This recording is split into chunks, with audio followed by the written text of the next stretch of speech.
की सीरीज़ में एक और लेक्चर करेंगे। मॉडर्न हिस्ट्री में हम कॉन्क्वेस्ट ऑफ ब्रिटिश या ब्रिटिश कॉन्क्वेस्ट का लेक्चर कर रहे हैं। इसे आप ब्रिटिश पेनिट्रेशन या ब्रिटिश एक्सपेंशन भी कह सकते हैं। इसमें हमने देखा कि शुरुआती दौर में कैसे ईस्टर्न इंडिया को ब्रिटिशर्स के थ्रू कंट्रोल किया गया, जिसमें बैटल ऑफ प्लासी एक इम्पॉर्टेंट था और बैटल ऑफ बक्सर। हमने क्लाइव का डुअल सिस्टम ऑब्जर्व किया, कैसे डायरेक्टली रिस्पॉन्सिबिलिटीज़ ना अज्यूम करते हुए भी रिसोर्सेज सारे अपने नाम लगा लिए। दीवानी का काम तो सारा अपने हाथ में ले ही लिया, फौजदारी का काम जो नवाब के पास था वो भी डिप्टी सूबेदार की अपॉइंटमेंट अपनी मर्जी से करा करके अपने साथ जोड़ा। हमने एंग्लो फ्रेंच राइवलरीज अच्छे से पढ़ी और हमने देखा कि कैसे जो लास्ट कॉम्पिटिटर बचे थे यूरोपियंस के, इनके साथ उनको भी भारत से खदेड़ने के लिए तीन युद्ध होने जरूरी थे, जो हुए, जिन्हें आपने कार्नेटिक वार्स कहा, क्योंकि majority of the Carnatic region उसमें इन्वॉल्व हुआ था। जैसे आप एंग्लो फ्रेंच राइवलरीज भी कह सकते हैं, जो फाइनली ट्रीटी ऑफ पेरिस के साथ ख़त्म हुई। आज हम इसी कड़ी में आगे बढ़ेंगे और आज आपको मैसूर और मराठा स्टेट के साथ इनके रिलेशंस को अंडरस्टैंड करना होगा। इसे हम एंग्लो मैसूर और एंग्लो मराठा वॉर्स के तौर पर भी जानते हैं। चलिए शुरुआत करते हैं। सभी बातों को बेहतर वे में समझने के लिए कुछ कंसेप्ट आपको क्लियर होने चाहिए। पहला कंसेप्ट क्या है? देखिए, जब ट्रीटी ऑफ पेरिस साइन हुई 1763, उसके बाद सिचुएशन ये हो गई कि इंडिया में जो फ्रेंच ईस्ट इंडिया कंपनी थी, 1749 के पहले की उसकी जो पोजेशंस थी वो तो उसे रीस्टोर कर दी गई, लेकिन 1749 के बाद की 1749 से 1754 तक बेटा सेकेंड एंग्लो फ्रेंच राइवलरी हुई थी ना, सेकेंड कार्नेटिक वार, तो उसके पहले तक की पोजेशंस तो उसको रीस्टोर कर दी ब्रिटिशर्स ने, लेकिन उसके बाद की पोजेशंस जो हैं उनको ऑक्यूपाई कर लिया था। ये तो हुआ फ्रांसीसियों के साथ, और फ्रेंच फिर एक कंपनी के तौर पर भारत में रह गए। लेकिन फ्रेंच रिवाइवल होगा, आप सभी जानते हैं, द फ्रेंच रेवोल्यूशन ऑफ 1789, सभी को क्लियर है ये चीज़। और उसके बाद मैक्सिमिलियन रॉबेस्पियर का फेस, गुलेटन का दौर, उसके बाद फ्रांस में मैक्सिमिलियन रॉबेस्पियर की पर्सनल रूल से लोग त्रस्त हुए। फिर डायरेक्टर्स का रूल आया, डायरेक्टरी, और फिर डायरेक्टरी में ही कुछ डायरेक्टर्स को स्ट्रेंथन करने के लिए आर्मी सुपीरियर हुई, और ऐसे में नेपोलियन खड़ा होगा, नेपोलियन बोनापार्ट। और नेपोलियन जब खड़ा हो जाएगा तो सबसे पहले सबसे बड़ा चैलेंज और थ्रेट ही ब्रिटेन को मिलेगा, क्योंकि कॉलोनियल पावर ब्रिटेन है। तो 1763 में आपने ट्रीटी ऑफ पेरिस तो साइन कर ली है फ्रांस ने ब्रिटेन के साथ, लेकिन मुद्दे की बात यहाँ पर यह आ जाती है कि थोड़े ही समय बीतने का दौर है, ब्रिटेन नई तरह की समस्याओं में गिर जाएगा, वो अभी समझाएंगे, और फ्रांस रिवाइवल करेगा। 1797 का टाइम होगा जब नेपोलियन की अधीनता में फ्रांस इजिप्ट में एंटर हो जाएगा, और उसके बाद भारत में ना हो जाए, यह लॉर्ड वेलेस्ली का सबसे बड़ा डर था। और वेलेस्ली के इसी डर से निर्मित होता है मैसूर का और मराठा के अगले युद्ध। ये सारी कहानी आज हम आपको समझाएंगे। मुद्दे की बात ये आ जाती है कि ट्रीटी ऑफ पेरिस के बाद आपने फ्रांसीसियों को तो हम्बल कर दिया कंट्री। उसी समय जो कार्नेटिक के नवाब हैं उनके साथ आपकी ट्रीटी हुई, सब्सिडरी अलायंस, और उस ट्रीटी ऑफ सब्सिडरी अलायंस के तहत वो आपके अधीन चलते रहे। लेकिन फाइनली 1801 में जब कार्नेटिक के नवाब की डेथ हुई तो उसके सक्सेसर्स को आपने पेंशन ऑफ कर दिया और उसका अनेक्सेशन कर दिया। ये एक इम्पॉर्टेंट चीज़ है। तो 1801 में नवाब कार्नेटिक के भी अनेक्स हो चुके हैं, फ्रांसीसी हमने पहले ही हम्बल कर दिए हैं। अब इसी सारी बैकग्राउंड के तहत हमें अगला सारा कंसेप्ट समझना है। देखिए, ब्रिटिशर्स ने भारत में जब ये एक्सपेंशन पॉलिसीज़ अपनाई, उसका मेन एजेंडा यही था कि उसके ट्रेड एंड कमर्शियल इंटरेस्ट जो है वो इंटैक्ट रहने चाहिए। इसके लिए उसे पॉलिटिकल सॉवरेनिटी अचीव करनी होगी, और उसका रास्ता ये अपनाया गया कि जितने भी इंटरनल स्ट्राइफ हैं, जितने भी भारतीय राजाओं के बीच में उनके निजी द्वेष हैं, एक पर्टिकुलर डायनेस्टी के बीच में जो उनके इंटरनल रिबेल हैं, इन सभी एलिमेंट्स का, इन सारे डिस्कॉन्टेंट का बेनिफिट उठा करके इन्हें भीतर से कमज़ोर किया जाए। ये एक इम्पॉर्टेंट आस्पेक्ट था। यह प्रक्रिया लंबी चली। इसके बाद अचानक से 1784 में पिट्स इंडिया एक्ट आ जाता है, और पिट्स इंडिया एक्ट 1784 के तहत कंपनी के ऊपर यह रिस्ट्रिक्शन लग जाती है कि आपको एक्सपेंशनिस्ट पॉलिसीज़ जो हैं उन्हें छोड़ना है, आपको कंट्रोल होना है, और जितनी भी आपने अब तक पोजेशंस अचीव करी हैं इंडिया में, उन पोजेशंस को कंसोलिडेट करना है, उनको ऑर्डर मैनर में लेकर के आना है। कंपनी का एजेंडा भी यही था। इसी एजेंडे के साथ भारत में 2 गवर्नर जनरल काम करेंगे। सबसे पहले तो 1772-73 में वारन हेस्टिंग्स थे, और उसके बाद कॉर्नवालिस आएंगे 1786 से 1793 तक। कॉर्नवालिस के चले जाने के बाद पॉलिसी का रिवाइवल होगा बहुत स्ट्रॉन्ग, जब 1797-98 में लॉर्ड वेलेस्ली आ जाएंगे। 1805 में लॉर्ड वेलेस्ली वापस चले जाएंगे। अब इस सारी प्रक्रिया में इस फेज़ को हम ये भी कह सकते हैं कि ये वारन हेस्टिंग्स, लॉर्ड कॉर्नवालिस और लॉर्ड वेलेस्ली का दौर पढ़ने जा रहे हैं हम। जब हम एंग्लो मैसूर और एंग्लो फ्रेंच वॉर्स कर लेंगे तो उसके बाद मैं आपको Robert Clive, Warren Hastings, Cornwallis and Wellesley पढ़ा दूंगा, क्योंकि इतना फेज़ हमने कवर कर लिया है। तो फिर ये गवर्नर जनरल मैं आपको करा दूंगा। तो ऐसे में अब होता क्या है, कंसेप्ट यहाँ पर क्या आता है कि जब वारन हेस्टिंग्स पोजीशन पर आया 1772, उस टाइम पर उसका टारगेट ये था कि मैं बंगाल को कंसोलिडेट करूँ, और बंगाल को एक बारी जब पूरी तरह से ऑर्डिनल मैनर में ले आया जाएगा फिर हम फर्दर एक्सपेंशन करेंगे। लेकिन जो लालच नसों में जा चुका था अंग्रेज़ों के, वो लालच कभी भी कंटेन ही नहीं हुआ। इंटरनल डिसेंशंस जितनी भी थी किंगडम्स के बीच में या दो किंगडम्स के आपस में, उसका बेनिफिट इन्होंने ऑलवेज उठाया, और उसके तहत इन्होंने कुछ कदम उठाए, वो मैं आपको भी बता दूँगा कि वो कदम क्या उठाए गए, काम कैसे किया गया। लेकिन बंगाल को कंसोलिडेट करने के प्रोसेस के साथ साथ वारन हेस्टिंग ही था जिसने अवध को भी कंटेन कर लिया। ये इम्पॉर्टेंट है। और यही वो साल हैं जिस साल में आपको साउथ में मैसूर और वेस्ट में मराठा के साथ भी कई तरह के कन्फ्लिक्ट आपको लीड होने हैं। इन सारी चीज़ों के पीछे कई सारी ग्राउंड्स, इन ग्राउंड्स को समझना जरूरी है। सबसे पहला ग्राउंड क्या था? पहला ग्राउंड ये था कि जो ब्रिटिशर्स हैं उनका चाइना के साथ कॉटन ट्रेड बहुत बढ़ता चला जा रहा था, और वो भी via Bombay, via Gujarat over the land Bombay जाते थे, और वाया द बॉम्बे पोर्ट वो सारा का सारा ट्रेड आप किनके साथ कर रहे हैं? चाइना के साथ। अब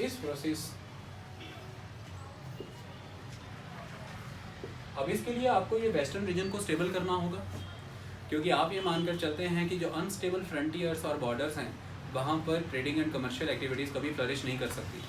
और भारत में ये अनस्टेबिलिटी एंड ये वॉलेटाइल फ्रंटियर्स बहुत स्ट्रांगली एग्जिस्ट करते हैं, क्योंकि हाईली एम्बिशियस रूलर्स एग्जिस्ट कर रहे हैं। उनको हमें पहले स्टेबल करना होगा, ख़त्म करना होगा। तो यहाँ से आपके ट्रेडिंग इंटरेस्ट सर्व होने चाहिए चाइना की तरफ जाने के लिए, तो इससे आपका कन्फ्रंटेशन नेचुरली बढ़ता है मराठास के साथ। तो ये एक important clause. Second important aspect, Bharat में 1763 की ट्रीटी के बाद फ्रांस ख़त्म तो हुआ, लेकिन आज भी फ्रांस की पोजेशंस इंडिया में ही एग्जिस्ट कर रही हैं, और वर्ल्ड लेवल पर फ्रांस का रिवाइवल बहुत तेज़ी से बढ़ रहा था। इस रिवाइवल की वजह से भारत के साउदर्न इंडिया में एक इम्पॉर्टेंट रूलर था जिसे हम कहते हैं सुल्तान टीपू, ठीक है। और ये जो नवाब टीपू सुल्तान हैदर बहादुर, ये एक इम्पॉर्टेंट पर्सनैलिटी है जिसके उस टाइम पर बहुत ही प्रोग्रेसिव कदम ब्रिटिशर्स को इनसिक्योर कर गए। इन प्रोग्रेसिव कदम में सबसे इम्पॉर्टेंट कदम ये है कि टीपू की ऑलवेज एक इंक्लिनेशन फ्रेंच रेवोल्यूशन की तरफ थी, फ्रांसीसियों की तरफ थी।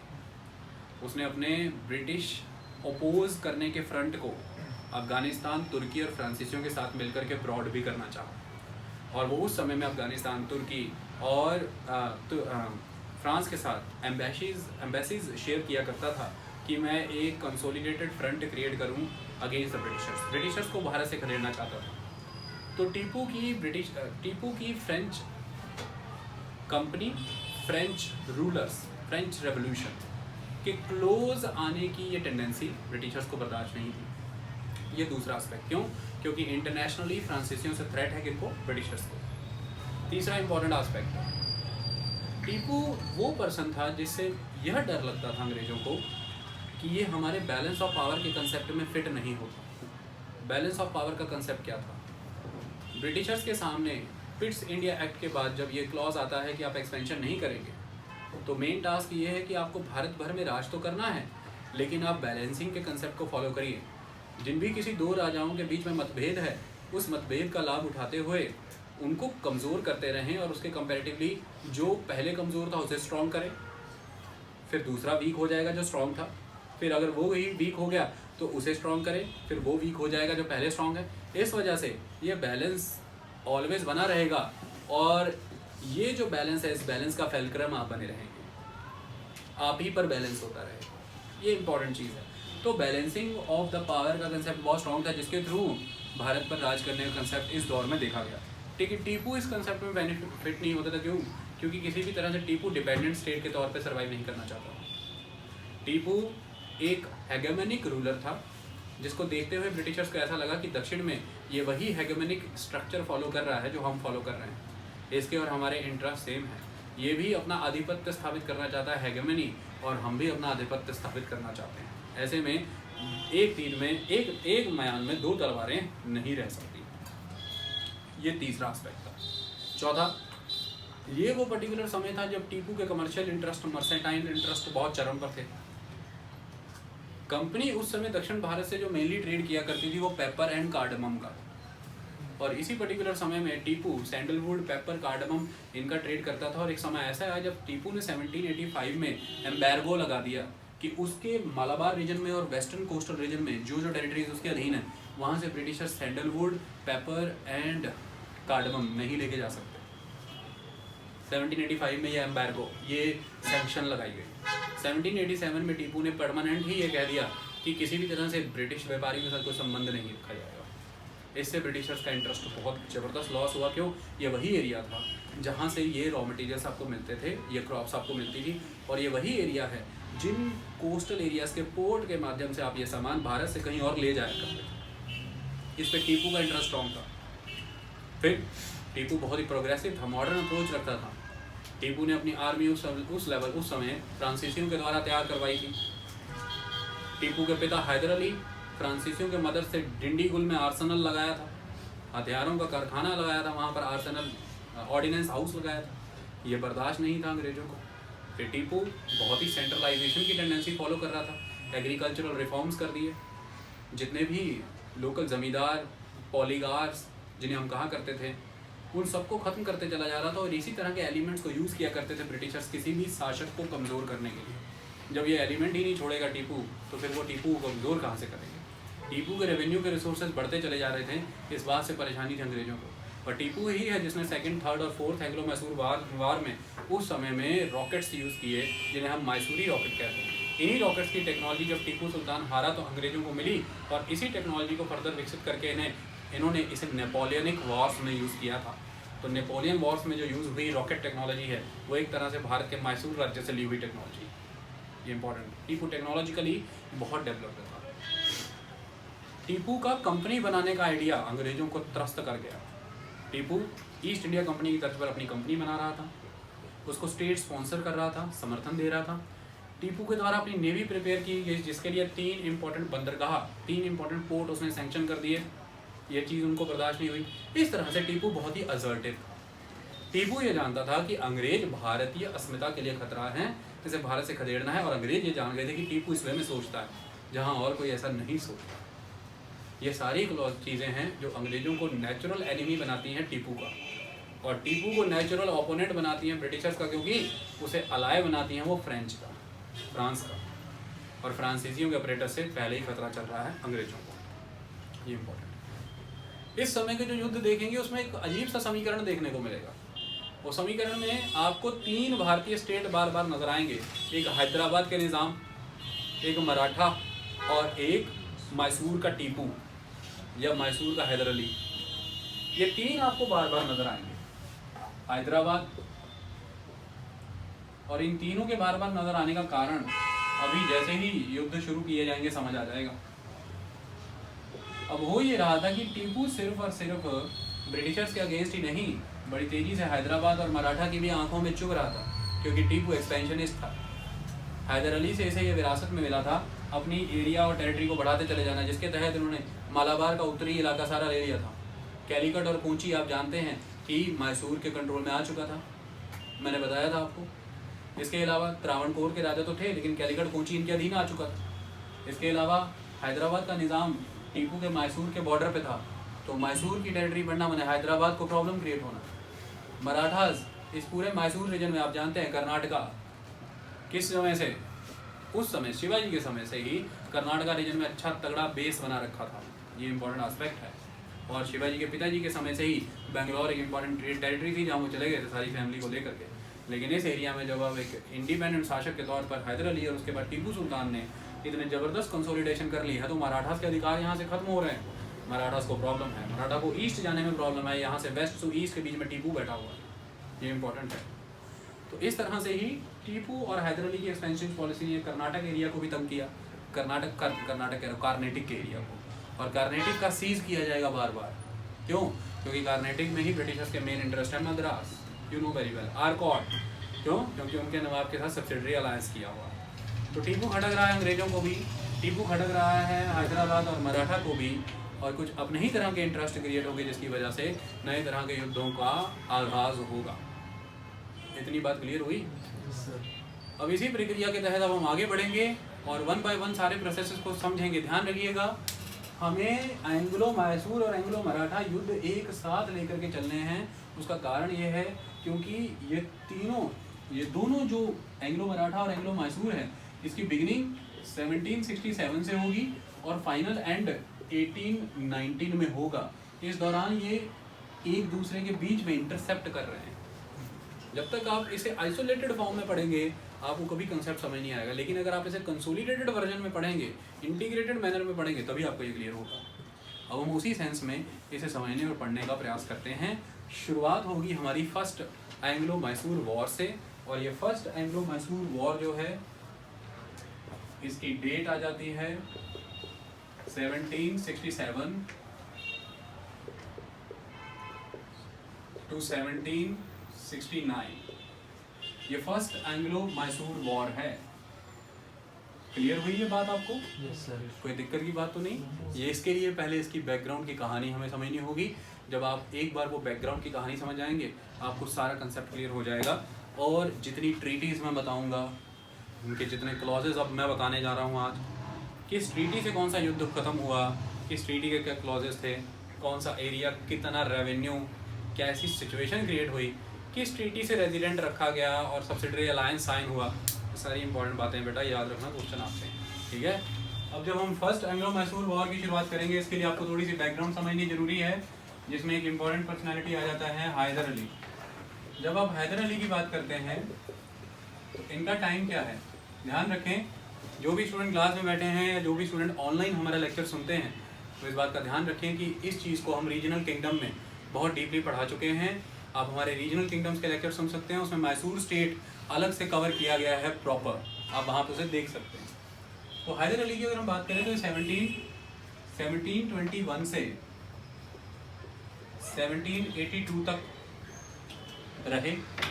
इनकी शुरुआत किस तरह से हुई? मैसूर राज्य की आर्मी पोजीशन में ये इंट्रोड्यूस होते हैं और बहुत ही लो लेवल ऑफिसर के रैंक पे, और वहाँ से ये इंक्रीज होते हुए chief minister and finally prime minister की पोस्ट तक जाते हैं।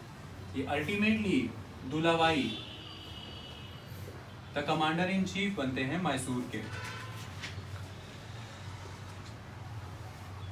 अपने अधीन आने वाली कमांड्स के तहत इन्होंने बिगिनिंग में ही 1755 में फ्रेंच हेल्प के साथ डिंडीगुल नाम की जगह में पहले ही एक आर्सेनल स्थापित कर दिया था, और अपनी आर्मी को ये अलग से ट्रेन कराते थे यूरोपियन हेल्प के साथ।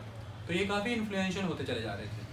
1760 का समय है जब ये प्रोमिनेंट पोजीशंस तक पहुंच जाएंगे, और 1761 में जब शासक की मृत्यु हो जाती है, अल्टीमेटली ये सीट को, पोजीशन को जब्त कर जाते हैं, और जो नंजराज नाम का वहाँ का मेन प्राइम मिनिस्टर होता है उसे वहाँ से खदेड़ देते हैं। इस तरह से ये पोजीशन पे रेज होते हैं।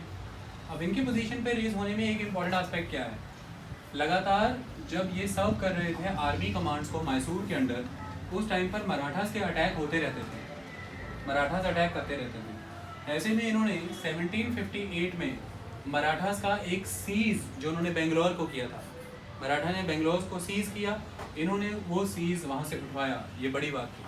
उस समय में हैदर अली की जो इमेज है वो बहुत रेज हुई।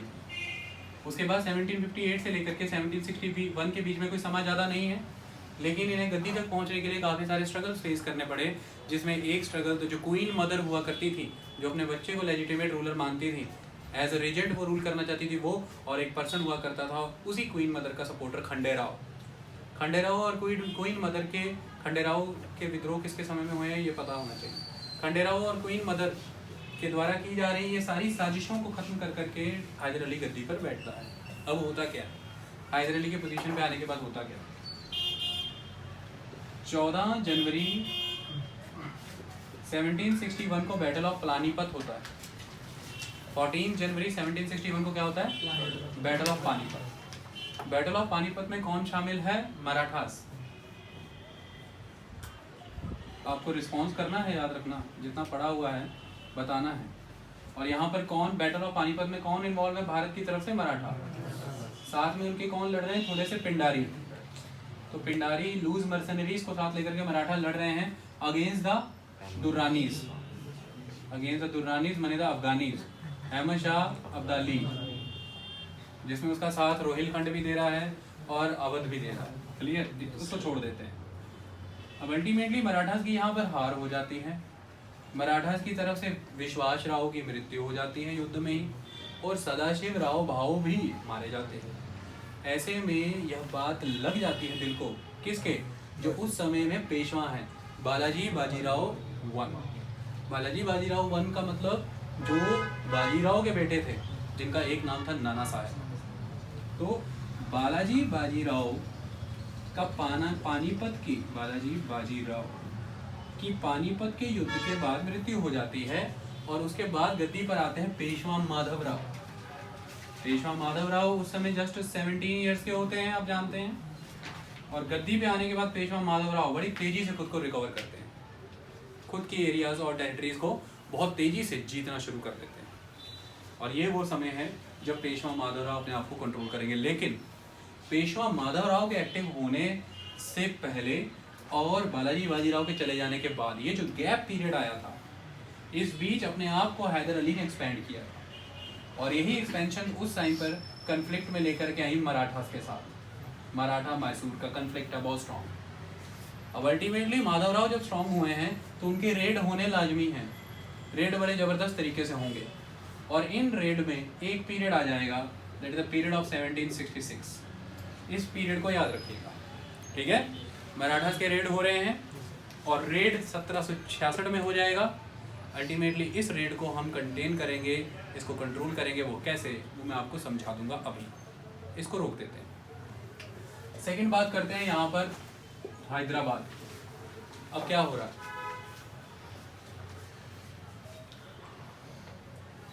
ब्रिटिशर्स ने बंगाल जीत लिया है 1757 में प्लासी के बाद, अच्छा खासा कंट्रोल है। और 1764 में बैटल ऑफ बक्सर के बाद उनको और भी राइट्स मिल गए हैं। इलाहाबाद की जो ट्रीटी साइन हुई उनकी, कार्नेटिक का रीजन उन्होंने जीत लिया है ट्रीटी ऑफ पेरिस 1763 से। तो 1763 ट्रीटी ऑफ पेरिस के बाद कार्नेटिक अपने कंट्रोल में है, किनके? ब्रिटिशर्स के। 1757 के बाद ही, प्लासी के बाद ही बंगाल कंट्रोल में था, लेकिन 1764 के बैटल ऑफ बक्सर के बाद जो 1765 में ट्रीटी ऑफ इलाहाबाद साइन हुई, उससे तो फिर पूरी कंसोलिडेशन हो गई।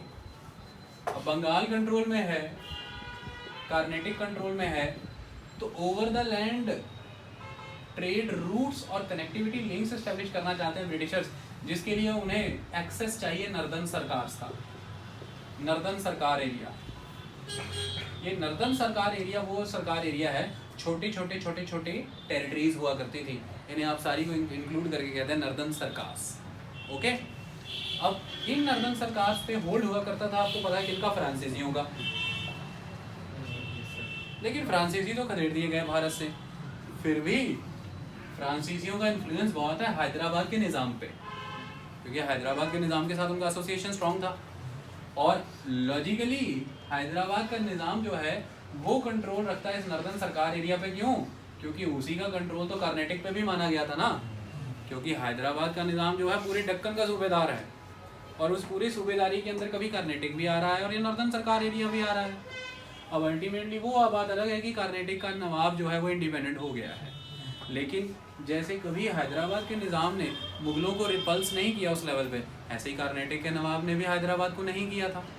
और हैदराबाद का लॉजिकल कंट्रोल एक कार्नेटिक और फिर एक ये पर्टिकुलर नॉर्दर्न सरकार पे भी है, ठीक है। लेकिन नॉर्दर्न सरकार का ये एरिया इस टाइम पर एक्चुअल में इन्फ्लुएंस में है कार्नेटिक के पास, और कार्नेटिक से रेंट लेता है हैदराबाद का Nizam for the purpose of the northern सरकार्स।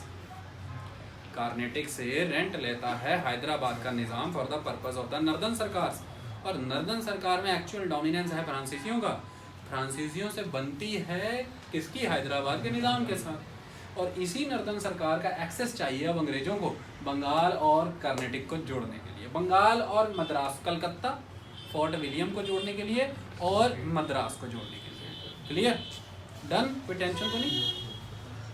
Permission मांगी गई 1765, हैदराबाद के निज़ाम से परमिशन मांगी गई कि हमें एक्सेसिबिलिटी प्रोवाइड करिए आप नॉर्दर्न सरकार की। हैदराबाद के निज़ाम ने मना कर दिया क्योंकि कहीं ना कहीं वो फ्रांसीसियों का प्रोटीज था, तो मना कर दिया कि ये थ्रेट है। क्लियर। लेकिन उस टाइम पर रॉबर्ट क्लाइव ने दिमाग यूज़ किया। क्या यूज़ किया? अभी अभी रॉबर्ट क्लाइव ने इलाहाबाद की संधि साइन करी है किसके साथ? मुगल बादशाह शाह आलम टू, वो जो फ्यूजिटिव है भगोड़ा। तो रॉबर्ट क्लाइव ने दिमाग लगाया कि एक्चुअल में भारत तो है तो मुगलों का ही, हैदराबाद का निज़ाम आज भी सिक्के, खुतबा, नाम तो मुगलों का ही यूज़ कर रहा है, तो मैं इससे परमिशन को ले रहा हूँ, मैं बॉस से ले लेता हूँ ना, बॉस मुगल। तो वो शाह आलम टू से परमिशन ले लेता है नर्दन सरकार की। नर्दन सरकार की परमिशन एक्सेस करने की मिल जाती है शाह आलम टू से, किसे? रॉबर्ट क्लाइव को, बॉस से परमिशन मिल गई। लेकिन इस बात को मना करेगा कौन? हैदराबाद का निज़ाम, कि मैं नहीं मानता, इस तरह से नहीं कर सकते। लोग कहते हैं ऑर्डर है, रॉयल डिक्री है, तुम्हें फॉलो करनी पड़ेगी। हैदराबाद का निज़ाम इस बात पे लड़ना चाहता है, तबाह कर देना चाहता है, लेकिन कर नहीं सकता। क्यों? क्योंकि पावर बहुत स्ट्रॉन्ग है। किनकी? अंग्रेजों की। और वो देख चुका है कैसे इन्होंने फ्रांसीसियों को खदेड़ा, कर्नाटक को कंट्रोल कर लिया है, बंगाल की धज्जियाँ उड़ा दी। ऐसे में अब क्या करे कि ये सारी परिस्थितियाँ ठीक हो जाएं? तो करता वो ये है कि अगर मुझे नर्दन सरकार और कॉम्प्रोमाइज़ करना ही है तो क्यों ना मैं कहीं और इतनी ही टेरिटरी अपनी बढ़ा लूँ, और वो क्यों ना मैसूर की तरफ बढ़े, क्योंकि लेजिटिमेटली वो मैसूर को अपना ही मानता था। वो ये मानता था कि मैं पूरे दक्षिण भारत का राजा हूँ और मैसूर भी मेरा ही बनता है। तो बशर्ते कि मैं नर्दन सरकार के लिए कन्फ्रंट करूं ब्रिटिशर्स को, लॉजिकली मुझे नर्दन सरकार ब्रिटिशर्स को देके उनसे अलायंस लेना चाहिए, और उस मिल रही अलायंस के साथ फिर मुझे मैसूर को खदेड़ देना चाहिए। क्यों? क्योंकि मैसूर एक्सपेंशनिस्ट पॉलिसी यूज़ कर रहा है, मैसूर अंग्रेज़ों की नज़र पे चढ़ा हुआ है। तो एक्सपेंशनिस्ट पॉलिसी से मुझे मुक्ति मिल जाएगी, मतलब कि हैदराबाद को, और चूंकि मैसूर नज़रों पे चढ़ा हुआ है अंग्रेज़ों की, तो मेरा साथ भी हंसते हंसते दे देंगे, और वो ज़्यादा फ्रूटफुल टेरिटरी है। तो इस वजह से अब हैदराबाद यह कंडीशन रखेगा नर्दन सरकार के पास, ब्रिटिशर्स के पास, कि जो 5 सरकारों में से 4 सरकारें हैं वो मैं आपको देता हूँ। एक सरकार गुंटूर जो मेरे बेटे की है, बेटे के नाम पे है, उसके मरने के बाद आपको मिल जाएगी, लेकिन मेरे इन प्रयासों के बदले आपको मुझे सपोर्ट देना होगा। पहला तो 7 लाख रुपया जो मैंने सरकार आपको दी है, और दूसरा 2500 सैनिक कम से कम, ये मुझे आपको देने हैं, आप मुझे देंगे। डन। अब ऐसे में 2 बटालियन अंग्रेज़ों ने दे दी, किसको? हैदराबाद के निज़ाम को। और दूसरा इम्पॉर्टेंट चीज़ क्या करती कि 7 लाख रुपया भी दे दिया, पैसा भी मिल गया, बटालियन भी मिल गई, सारा कुछ हो रहा है। और ये सारा कुछ कब हो रहा है? नवंबर 1766। नवंबर 1766। डेट ज़्यादा याद करनी है तो 12 नवंबर 1766 कर लेना। और अगर पर्सन का नाम याद रखना है कि किस पर्सन के द्वारा ये किया गया है,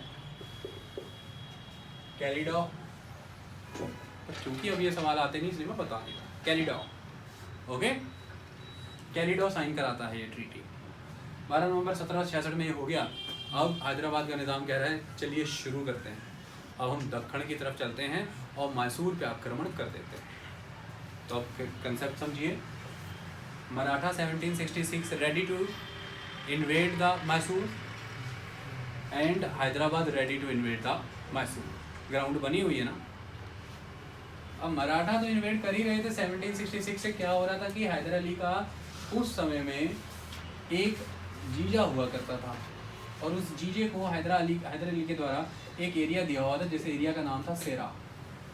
वो पर्टिकुलरली हैदर अली से ट्रेचरी करके उस एरिया को कॉम्प्रोमाइज़ कर गया था मराठास के साथ, और पेशवा माधव राव को अच्छा फुट होल्ड मिल गया था मैसूर टेरिटरी में एंटर होने का।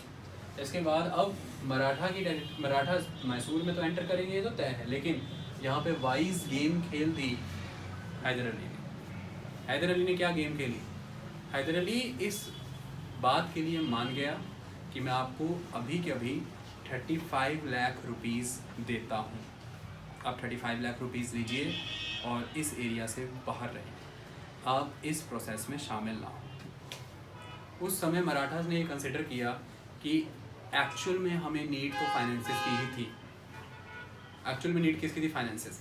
1761 की बैटल ऑफ प्लासी के बाद हुए युद्ध के बाद जो आपको नुकसान पहुंचा है, आपको चाहिए तो फाइनेंसेस ही।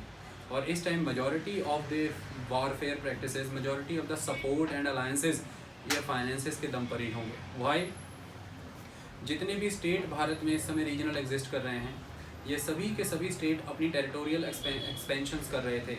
उसका रीज़न ये था कि इन सभी की जो इंटरनल रिसोर्स कैपेसिटी थी वो रीच हो चुकी थी और इन सभी को अब न्यू रिसोर्सेज फाइंड आउट करने थे, अपने रेवेन्यूज़ को एनरिच करने के लिए, अपनी एडमिनिस्ट्रेशन को सुपीरियर करने के लिए और अपने आप को वापस से इंस्टॉल करने के लिए, क्योंकि मुग़लों के तहत होते हुए भारत र्यून काफ़ी हो गया था इस टाइम तक। ऐसे में ये जो रिसोर्स के लिए फ़ाइट थी, इसकी वजह से ये बहुत तेज़ी से अपनी टेरिटरीज़ बढ़ाना चाहते थे और दूसरे की टेरिटरीज़ में इंटरवीन कर जाते थे और अल्टीमेट अगर इनका ये टारगेट सॉल्व हो जाता था तो फिर टेरिटरी इन्वेजन रोक दिया जाता था। ऐसे में जब 35 लाख रुपया दे दिया गया हैदर अली के द्वारा, किनको? मराठास को, तो पेशवा माधवराव वहाँ से निकल गया, चला गया। उसने कहा कि मैं आगे देखता हूँ। तो आपको पूछा जाएगा कि फर्स्ट एंग्लो मैसूर वॉर में कौन कौन था? तो एक तरफ से मराठा, हैदराबाद का निज़ाम एंड ब्रिटिश थे तीनों, लेकिन मराठास को मैनेज कर लिया हैदर अली ने। ये पहली लाइन जिसको एक्सप्लेन नहीं किया जाता वो मैंने कर दिया और ये हुआ है फाइनली मार्च 1767। मार्च 1767 में माधवराव हैदर अली को सिक्योर करके चल दिया। अब बारी आ जाती है किसकी? हैदराबाद के निज़ाम की। अब हैदराबाद का निज़ाम इंटरवीन कर रहा है किसके साथ? अंग्रेजी कर्नल जोसेफ स्मिथ के साथ। इसका नाम याद रखना है, स्मिथ। अब अंग्रेजी कर्नल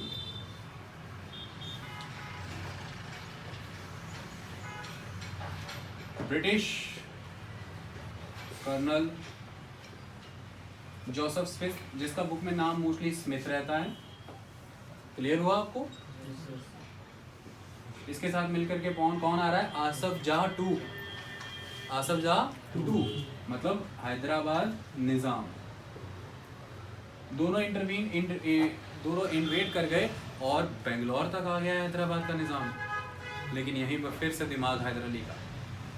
बेंगलोर के नवाब मैसूर हैदराबाद के निज़ाम के साथ हैदर अली इंटरनल और सीक्रेट अग्रीमेंट कर लेगा, उसको किसी तरह से अपनी तरफ मिला लेगा, यह समझा बुझा करके कि जो मुझसे मिलने वाला है उससे कहीं मजबूत इलाका मैं तुझे दिलाता हूँ कार्नेटिक के तौर पर, मेरे साथ आ, और अंग्रेज आने वाले समय में हमारे लिए नुकसान ही बनेंगे। ये सारी चीज़ें स्मिथ ऑब्जर्व कर पा रहा है कि इनके बीच में इंटरनल नेगोशिएशंस चल रही हैं। रीज़न क्योंकि जो प्रॉमिस किया गया था अंग्रेज़ों को हैदराबाद के निज़ाम की तरफ से कि मैं कार्नेटिक में अपनी सेनाएं खड़ी रखूंगा जो हैदर अली को रोकेंगी, वो सेना धीरे धीरे उठानी शुरू कर दी थी हैदराबाद के निज़ाम ने। इससे अंग्रेज़ों को समझ आने लग गया था कुछ इंटरनल चल रहा है और वह हैदराबाद का निज़ाम जो लाइटनिंग स्पीड से इन्वेड कर रहा था वो अचानक से स्लो डाउन हो गया था, रुक गया था, आगे बढ़ना नहीं चाह रहा था और एकदम से कहानी सेटल हो गई किन के बीच में?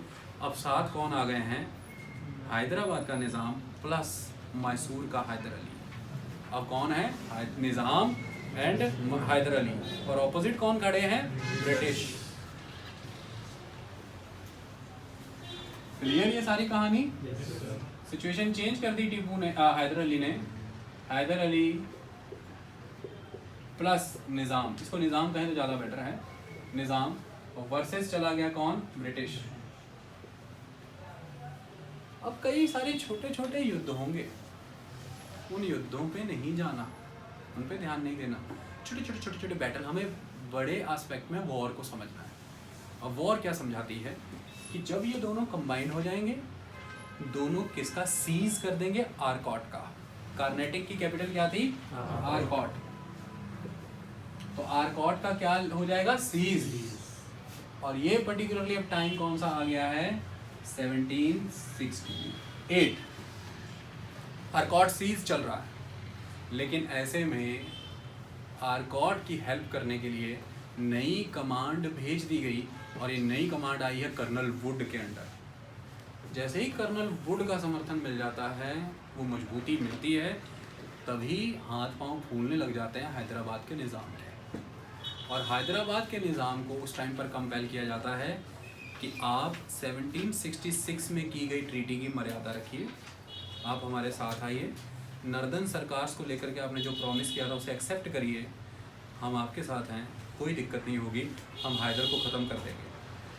और अचानक से सिचुएशन चेंज, आर्कॉट का सीज किया हुआ है, हैदराबाद का निज़ाम पोजीशन चेंज करता है ब्रिटिश प्रेशर बढ़ जाने की वजह से। और अब 1768 में निज़ाम की अग्रीमेंट होता है किनके साथ? ब्रिटिश के साथ।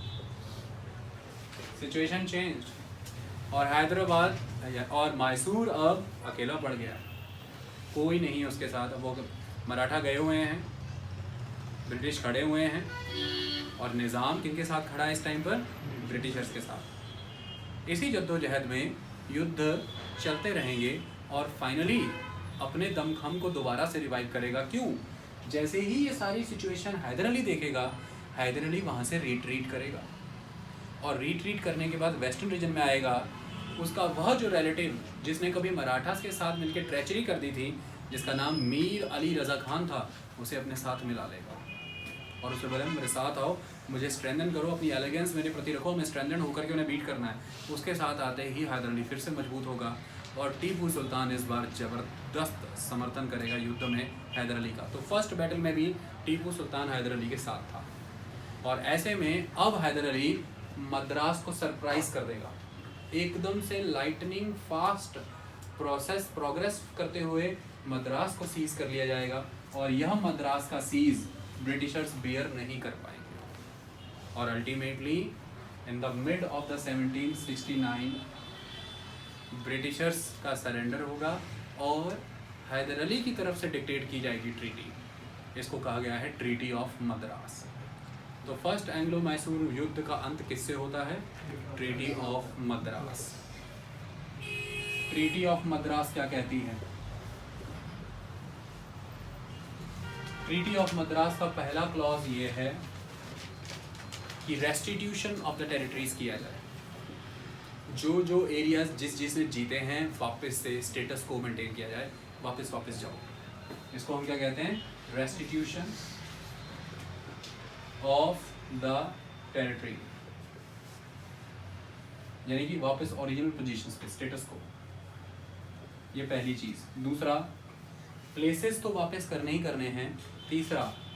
दूसरा प्रिजनर्स वापस करो, वॉर प्रिजनर्स वापस किए जाएं। और तीसरा, आज के बाद एक दूसरे के ऊपर जब भी अटैक होगा तो साथ दिया जाएगा। Offensive defensive agreement. क्लियर? कोई भी अगर किसी भी की भी टेरिटरी में एंटर करेगा तो दोनों एक दूसरे का साथ देंगे। ये 3 मेन क्लॉज हैं ट्रीटी ऑफ मद्रास के।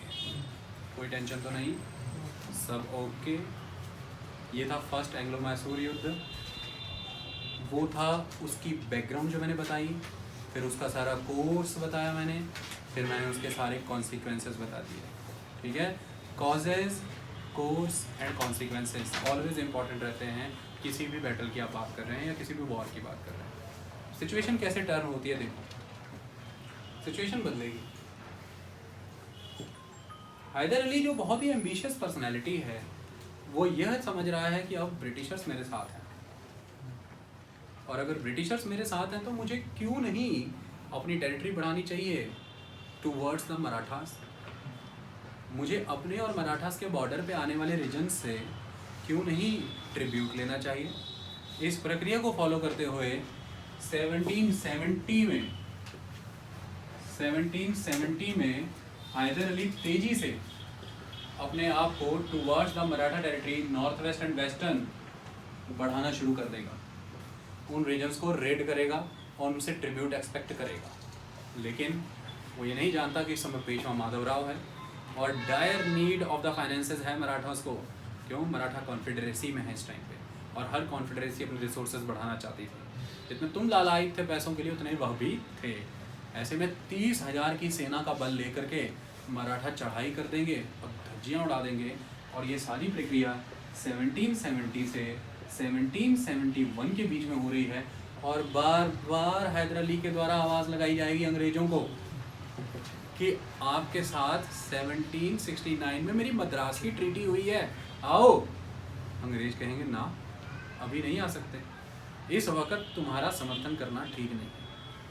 और ट्रीटी में ये नहीं कहा था कि तुम ऑफेंसिव हो जाओ, तो डिफेंसिव थी भाई। कोई इन्वेड करेगा तो देख लेंगे, तुम तो चढ़ाइयाँ कर रहे हो जा जाके, ऐसा कैसे चलेगा। शुरुआत में बहुत ही क्रशिंग डिफीट्स दी जा रही हैं हैदर अली को, उसके सीज उठाए जा रहे हैं जहाँ जहाँ उसने किए थे। बाद में हैदर अली की ही बॉर्डर टेरिटरी सीज कर ली मराठास ने, तब भी उसने आखिरी गुहार लगाई कि आओ, तब भी नहीं आए। यह दिन है जिसके बाद ज़िंदगी में कभी मैसूर ने अंग्रेज़ों से समझौता नहीं किया, उनका अलायंस नहीं लिया। और यह राइवलरी मद्रास की संधि से उत्पन्न हुआ, यह संबंध ही आपको अगले मैसूर युद्ध तक लेकर के जाएगा। हैदर अली के दिल के इस दर्द को यहीं बंद कर देते हैं और एक नई प्रक्रिया को समझने का प्रयास कर रहे हैं। हैदर अली को क्या देना पड़ा? 34, कहीं कहीं 36 लाख लिखा है, 34 लाख रुपया बार का जुर्माना, हर्जाना, war indemnity and 14 lakh annual tribute. तो जो ट्रिब्यूट लेने गया था वो 34 लाख का एक तो हर्जाना भर के आया है और 14 लाख का एनुअल ट्रिब्यूट भर के आया है, ह्यूमिलिएशन अलग से लेकर के आया है और चुप करके टिका हुआ है अपनी टेरिटरी में। इतनी बात क्लियर? इसको यहाँ पर रोके। अब आपको कुछ और चीज़ें समझनी होगी। सेकेंड एंग्लो मैसूर युद्ध अगर आप समझना चाहते हैं तो उसमें यकायक ही आपके सामने एक कंडीशन ये आ जाएगी कि सेकेंड एंग्लो मैसूर युद्ध में मराठा, हैदराबाद और ब्रिटिशर्स तीनों को फेस किया है हैदर अली ने। ये मराठा, हैदराबाद और ब्रिटिश एक कैसे हो, उसके लिए आपको कुछ और समझना होगा। वो क्या है? फर्स्ट एंग्लो मराठा वार। और अब हम करेंगे पहला आंग्ल मराठा युद्ध। वह नहीं होगा तो कहानी ही समझ में नहीं आएगी, सिचुएशन बदल जाएगी। चलिए बदलती हुई सिचुएशन को ठीक करते हैं। Kuljit, are you feeling comfortable? क्या है कंडीशन? आप सभी जानते हैं कि पानीपत के युद्ध में सदाशिव राव भाऊ के चले जाने के बाद बालाजी बाजीराव वन दिल टूट जाने से निधन कर गए। उनके बाद पेशवा माधव राव गद्दी पर आए और आप सबको पता है कि पेशवा माधव राव की भी डेथ हो जाएगी 1771-72 में। 11 साल का शासन था इनका मात्र। अब यहाँ से मराठास के बीच में कुछ क्रिएट होगा, वो क्या है? आइए थोड़ा मराठास पे आते हैं। मराठा के पिछले इतिहास को बताने की मुझे कोई ज़रूरत नहीं। डिक्लाइन ऑफ मुगल में भी, लेटर मुगल्स में भी, एडवेंट ऑफ यूरोपियन में भी और रीजनल किंगडम, 4 सेक्शन जो हमने कवर किया, हर बार मैंने मराठा डिटेल में चर्चा किया है, आप उसको सुन लेना।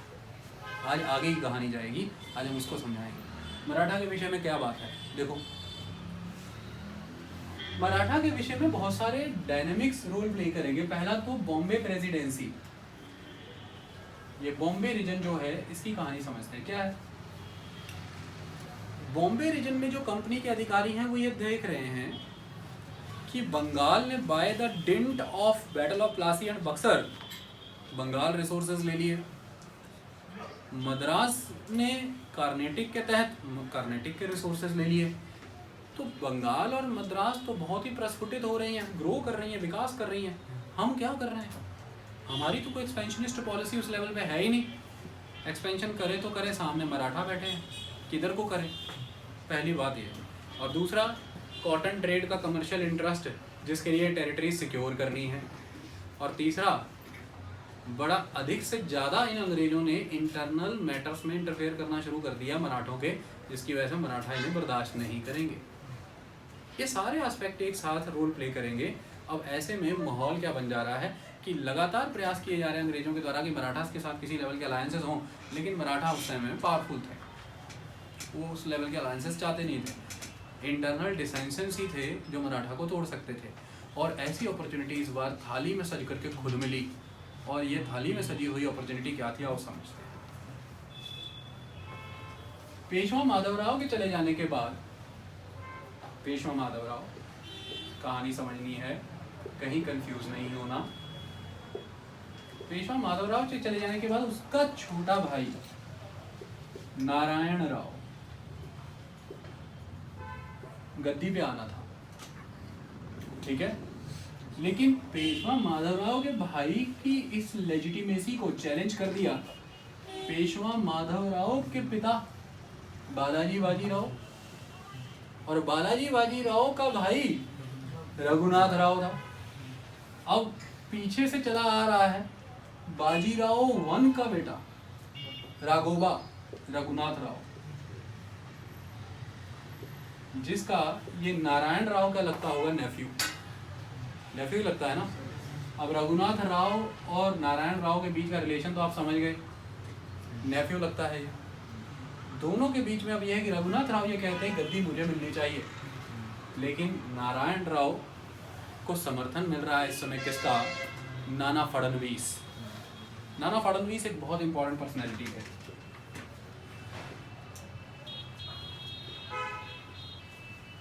और पेशवा माधवराव के चले जाने के बाद मराठास को कंसोलिडेट करके रखने का काम नाना फडणवीस ने किया। नाना फडणवीस, महादजी सिंधिया, तुकोजी भोसले, अहिल्याबाई होलकर, ये वो पर्सनैलिटीज़ हैं जो 1800 तक खत्म हो जाएंगे, मराठा भी खत्म हो जाएंगे इनके चले जाने के बाद, ठीक है।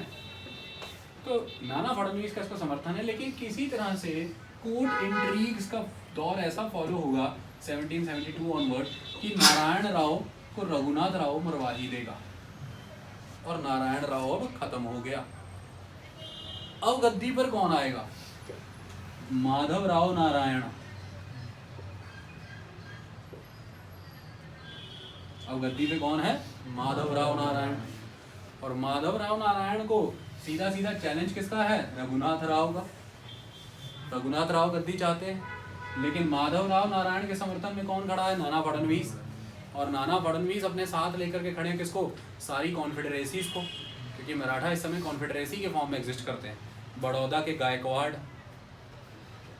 इंदौर के होलकर, ग्वालियर के सिंधिया, और नागपुर के भोसले, और पूना का पेशवा, ये 5 इंपॉर्टेंट कॉन्फेडरेट्स हैं जिन्होंने एक कॉन्फेडरेसी बना रखी है। इस तौर पर ये चल रहे हैं, जिसमें सिंबॉलिक हेड एक तरह से पेशवा ही माना जाता है। एक लिप सर्विस है बस, रियलिटी में तो बाकी भी इम्पोर्टेंट है। तो अंततः माधव राव नारायण और रघुनाथ राव के बीच में टसल है। ऐसे में जब नाना फडणवीस और उनके साथ बाकी सभी मराठा सरदार का समर्थन माधव राव नारायण को मिल जाएगा, तो अब यह रघुनाथ राव जो है अपनी गद्दी लेने के लिए रुख करेंगे बॉम्बे ब्रिटिश ऑफिसर्स का। किनका? Bombay British branch. जब ये बॉम्बे ब्रिटिश ब्रांच के साथ जाएंगे तो इनकी बॉम्बे ब्रिटिश ब्रांच के साथ एक संधि साइन होगी, इसे कहते हैं ट्रीटी ऑफ सूरत। सूरत की संधि, जो अंग्रेजों को, जो मराठों को खा गई। सूरत की संधि। सूरत की संधि के तहत क्या स्वीकार किया रघुनाथ राव ने? सबसे पहला उसकी स्वीकृति यह मिली कि आपको मैं सालसेट और बसीन दे दूंगा। सालसेट और बसीन दे दूंगा, ये बड़ी बात थी। ये तो हो गए महाराष्ट्र में, और गुजरात में आपको सूरत और भड़ौच का रेवेन्यू मिल जाएगा। सूरत और भड़ौच का रेवेन्यू मिल जाएगा, सालसेट और बसीन तो मैं आपको दे दूंगा। गद्दी पे आप मुझे नशीन कराइए। बॉम्बे ब्रांच ने तो इस बात को मान लिया था, लेकिन याद रखिएगा बॉम्बे, मद्रास और बंगाल की ब्रांचेस में से सबसे important branch of Britishers Bengal थी। उसके डिसीजन सुप्रीम थे, वो रेटिफाई करती थी सारे एग्रीमेंट्स को, लेकिन यह एक्ट रेटिफाई नहीं होगा। कलकत्ता ब्रांच इसे कैंसिल कर देगी, बंगाल ब्रांच इसे कैंसिल कर देगी। वो कब जब करेगी तब करेगी। अभी के लिए इतना समझो, ये क्लियर हुआ? ये सारी बातें मान ली गई थी। इतने के बीच में ही माधवराव पेशवा की सेना और नाना फडणवीस के द्वारा खड़े सारे ही मराठा सरदारों ने गुजरात में रघुनाथ राव होलकर से सीधा मुचाटा लिया। ऐसे में रघुनाथ राव होलकर परास्त ही होने वाला था, लेकिन उसका रेस्क्यू करने पहुंच गए ब्रिटिशर्स, और इसी रेस्क्यू प्रोसीजर के तहत ब्रिटिशर्स ऑलमोस्ट सक्सीडेड थे रघुनाथ राव को गद्दी में बैठाने को लेकर के। ये सारा कुछ हो रहा है via the treaty of the Surat, और ये सारा समा है 1775। समा कब का है? 1775। बॉम्बे ब्रांच ने कभी नहीं सोचा होगा कि हमने जल्दबाजी में ये जो निर्णय लिया है ये हमें 1775 से लेके 1782 तक चलने वाले युद्ध में घसीट लेगा। 7 साल तक चला है ये फर्स्ट एंग्लो मराठा वॉर, और ये बहुत लंबी वॉर थी। इसके क्या क्या नतीजे निकले हैं वह भी मैं आपको समझाऊंगा, लेकिन अभी जो कहानी है आप उसको समझ लीजिए, वो इम्पोर्टेंट। ओके, अब 1775 का समय आ गया, और 1775 में ये सारी फाइट्स हो गई, प्रोसीजर चल रहा है, लेकिन ऐसे में सिचुएशन चेंज होगी। 1776 नाना फडणवीस ब्रिटिशर्स के साथ एक संधि कर लेंगे, और यह संधि ब्रिटिशर्स के साथ किस ब्रांच के साथ होगी? बंगाल ब्रांच, बड़ी ब्रांच के साथ। और बंगाल ब्रांच के साथ हुई इस संधि का नाम क्या है? Treaty of Purandar. एक पुरंदर की संधि जो शिवाजी ने की थी, और एक पुरंदर की संधि है। ट्रीटी ऑफ पुरंदर में क्या कहा जाएगा नाना फडणवीस के द्वारा कलकत्ता ब्रांच को? क्या आपको सालसेट और बसीन दिया जाएगा? आप लेजिटिमाइज करिए माधवराव को गद्दी पर, पहली शर्त। दूसरा, रघुनाथ राव को आज से ही पेंशन ऑफ किया जाएगा, और उसे गुजरात में नज़रबंद रखा जाएगा। ये क्लॉजेस आपके ऊपर है। ये कब हुआ? 1776 में। किसके साथ हुआ? कलकत्ता ब्रांच के साथ। इस ट्रीटी को ख़त्म करने का काम कौन कर देगा? Warren Hastings. उसके रीजंस क्या बनेंगे वो भी समझा देंगे। अभी इतनी बात समझ में आई? ये ग्राउंड आपको क्लियर हुई? कोई टेंशन की बात तो नहीं? 1776 treaty of Purandar between the Peshwa यानी कि Nana Phadnavis and the Calcutta branch. और यह ट्रीटी ऑफ पुरंदर जब कर ली कलकत्ता ब्रांच ने, तो कौन सी ट्रीटी को अन्यूल कर दिया जाएगा? अनल कर दिया जाएगा? ट्रीटी ऑफ सूरत। तो treaty of Surat Calcutta branch ने अनल कर दी है, क्या करके कि तुम्हें लेना ही नहीं आया कोई बेनिफिट। वाई? रघुनाथ राव का नहीं, समर्थन उस ब्रांच का करना है मराठा की जो ज़्यादा मजबूत हमारे साथ खड़ी हो सकती है। तुमने वीक खिलाड़ी पकड़ लिया। क्लियर ये बात? सब कुछ सेट? अब ऐसे में एक ब्रेच हो जाएगा नाना फडणवीस से। वो ब्रेच क्या है? इंटरनेशनल लेवल पर ब्रिटिशर्स अपने थ्रेट्स से घबराए हैं और रिसोर्सेज से ड्रेन हो रहे हैं। रीज़न क्या है? अमेरिका में अमेरिकन वॉर ऑफ इंडिपेंडेंस की शुरुआत होगी लगभग 1776 में ही, और वो आज़ाद होना चाहेंगे किससे? नेचुरली ब्रिटिश रूलर से। वो अमेरिकन एथनिक हो चुके हैं अब, और वो कहते हैं आप जाइए। और ये वो लंबा समय है जब अंग्रेजों को उस फ्रंट पे भी युद्ध लड़ने पड़ेंगे। इसके बाद नाक में दम नेपोलियन कर देगा, तो ये सारी चीज़ों का सीधा सीधा असर भारत पर भी पड़ना शुरू हो जाएगा। आई बात समझ में? जब जब अमेरिका के एंड पर कॉलोनीज उठ जाएंगी अंग्रेजों की, तब तब भारत में फोकस बढ़ेगा। इस बात को आपको ध्यान में रखना। और जब जब वहाँ पर युद्ध में एंगेज है, रिसोर्सेज ड्रेन हो रहे हैं, तब तब इंडिया में ट्रीटीज़ बढ़ेगी, डायरेक्ट कन्फ्रंटेशंस रिड्यूस होंगे, पीस का एक माहौल आएगा। ये बातें याद रखना। अब ऐसे में एक सिचुएशन ये हो जाती है कि 1777 में नाना फडणवीस ट्रीटी ऑफ पुरंदर के क्लॉजेस को कहीं ना कहीं वायलेट कर जाते हैं, क्योंकि ट्रीटी ऑफ पुरंदर में एक कंसेप्ट ये भी रहता है कि आप किसी और यूरोपियन कंपनी को कोई समर्थन नहीं देंगे। लेकिन नाना फडणवीस फ्रांसीसियों को महाराष्ट्र के वेस्टर्न कोस्ट पर समर्थन कर देते हैं ट्रेड का। उस समय में उन्हें बेल आउट करते हैं, उन्हें सपोर्ट मनी प्रोवाइड करते हैं। यह चीज़ बर्दाश्त नहीं होती है कलकत्ता ब्रांच को कि नाना फडणवीस के द्वारा थ्रेट जो ट्रीटी है उसको वायलेट कर दिया गया। क्लियर? ऐसे में दक्षिण भारत में एग्जिस्ट कर रही दो ताकतें, एक हैदराबाद का निज़ाम और एक मैसूर का हैदर अली, दोनों ये मानते हैं कि ब्रिटिशर्स का जो एक्सपेंशनिस्ट नेटवर्क कंट्री में है ये ठीक नहीं है इंडिजीनियस इंटरेस्ट के लिए, ये नुकसान करेगा और इसे खदेड़ना ही ठीक है। क्यों? क्योंकि हैदराबाद के निज़ाम के द्वारा भी जो अग्रीमेंट ब्रिटिशर्स के साथ जो रिलेशन थे वो फाइनेंशियल ग्राउंड पे थे और वो कंपल्सिव थे, मजबूरी के थे किसी के भी रिलेशन जो मजबूरी के थे, हितों के साथ, इंटरेस्ट के साथ, तो किसी ने बाय हार्ट तो रिलेशन बनाए ही नहीं थे। ऐसे में वो ऐसी कोई अपॉर्चुनिटी नहीं छोड़ेंगे जिसमें वो खदेड़ ना पाए अंग्रेज़ों को। तो जैसे ही समय आगे बढ़ेगा, हैदराबाद का निज़ाम और मैसूर का हैदर अली भी समर्थन कर देगा किनका, मराठा का, अगेंस्ट द ब्रिटिशर्स। तो फर्स्ट एंग्लो मराठा वार में अगर आपको ये कहा जाए कि एक तरफ से मराठा निज़ाम एंड मैसूर और उधर ब्रिटिशर्स, यस, ये बात बिल्कुल सही है, ऐसा हुआ। सिचुएशन समझ आ गई? क्योंकि ब्रिटिशर से ही त्रस्त हैं कौन, हैदराबाद भी और मैसूर भी। और इस समय में यह अपॉर्चुनिटी देखी गई कि हाँ, एक यूनिफाइड फ्रंट पर अगर खड़े होते हैं तो ब्रिटिशर्स को खदेड़ सकते हैं।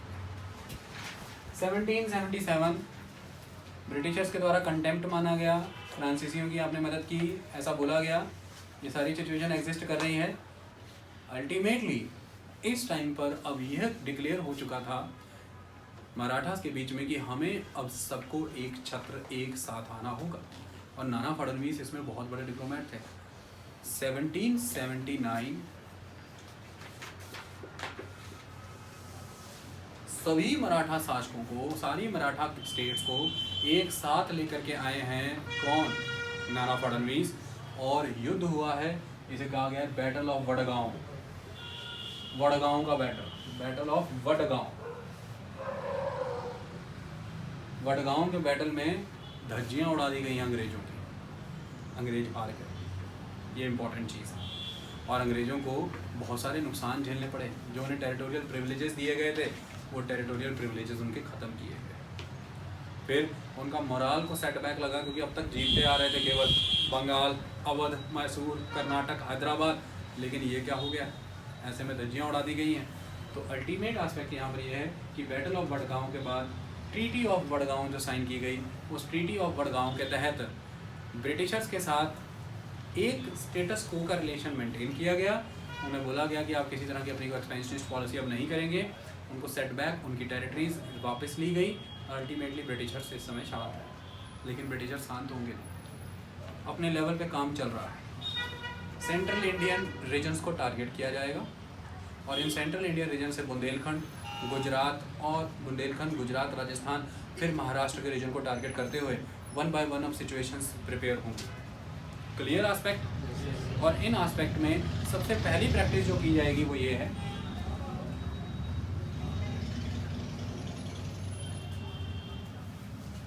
अंडर जनरल गोड्डार सेंट्रल इंडिया से होते हुए वेस्टवर्ड आया जाएगा और 1780